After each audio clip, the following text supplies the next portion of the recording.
Alright, imagine a scenario where you're just walking around, it's a beautiful day in the park, and you see some people playing volleyball, and you're like, wait, that looks pretty fun, but I don't know how to play. Well, that's going to change today. My name's Alvin, and I'm going to teach you the basics of how to both set, like I just did before, as well as bump a volleyball so that you too can play with friends, family, strangers, and whatever. So, for reference, I've been playing for volleyball for like over 10 years. It's by far my favorite sport to play, both just by myself and with others.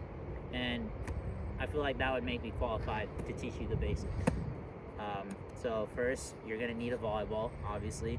The condition of the volleyball doesn't really matter, to be honest. Like, if you can see here, mine is pretty chopped, very dirty. But as long as it can bounce on the floor, bounce on your hands, that's all you really need. So the first technique I'm going to teach you is how to set the ball, which is an overhand pass when the ball is coming roughly above the chest height. So you have a ball that's coming your way. If you notice that when it's in your range, it's above your chest, past your head, or like even up here, that's when you would either standing, or if it's like really high, you might have to jump for it, but then you would use the technique of setting to set the ball if it's over your chest. So I'm gonna put this down for a bit and then show you that this would be the technique that you would need in order to set the ball with an overhand pass. You would form like a triangle with your hands, feel it through your palms and your fingers, and then push outwards, keeping your wrist straight as you follow through. And then doing that technique will keep the ball with minimal spin so that it will follow a straightforward direction so that you'll be able to pass the ball forward if it comes above your chest.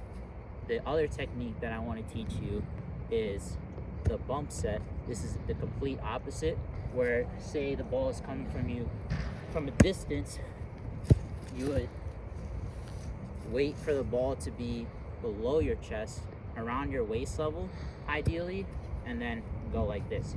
So putting the ball down, I'm going to show you a technique where you have your hands out like this, put it together, fold them in, and then have your arms straight like this.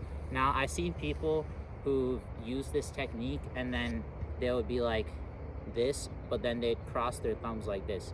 I'm telling you, this is a terrible idea. There was one time where I did this and the ball hit my thumb and it like freaking, like I thought I broke it for a second because of how powerful the spike came in.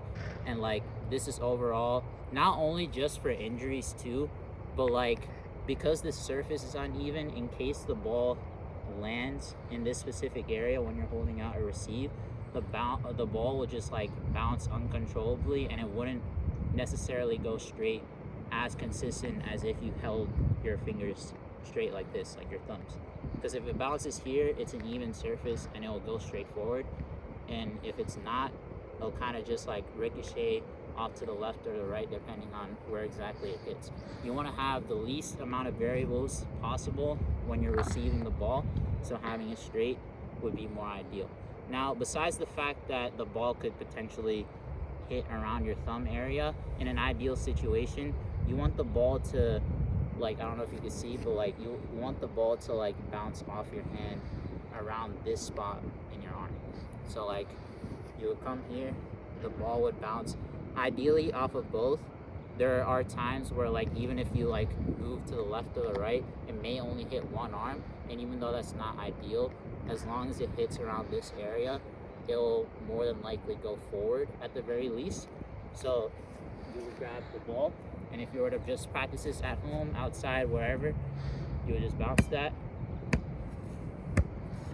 And as you can see right here, it goes up pretty consistently. So that's how you would bounce the ball, like that. So you would have these two techniques, and you might be wondering, well, that was setting and that was receiving. Why haven't I mentioned spikes? Now, this is a beginner-friendly video, and even though spikes look cool, it's really fun to hit. It's a lot more advanced technique than simple receiving and setting.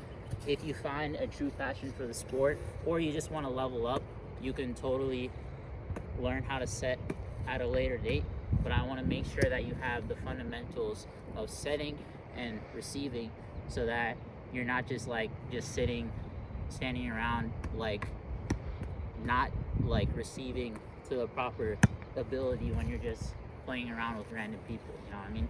Because like you'll be passing it around, they'll teach you the same things that I taught you in case you still struggle with the techniques. But like, just practice this on your own time with your own volleyball, and you too will be able to be a volleyball pro. So that's my demonstration. Is there any questions? So are there any other techniques for doing an underhand receive? Yeah, for sure. So besides the one that I showed you where you keep your hands out like this, put them on top of each other, and then fold them in, there's also a technique where you can keep your fists like this and then an open hand on the other, put it together like this, fold your thumbs in, and then that will achieve the same effect of keeping the ball forward. And also, what happens if the ball doesn't go above or under, but instead goes at the middle of your chest area? Yeah, so like besides like the scenarios we mentioned where the ball would be around the chest height or below the waist, there would be instances where the ball would be in the middle. So what you do is either, depending on if you're better with overhands or underhands when you're in the beginning, you can take a step up and you can do an overhand, or you can move a step back and wait for the ball to drop a little lower so that you can do an underhand receive. Is there any more questions? No, that's it. All right, thank you for listening.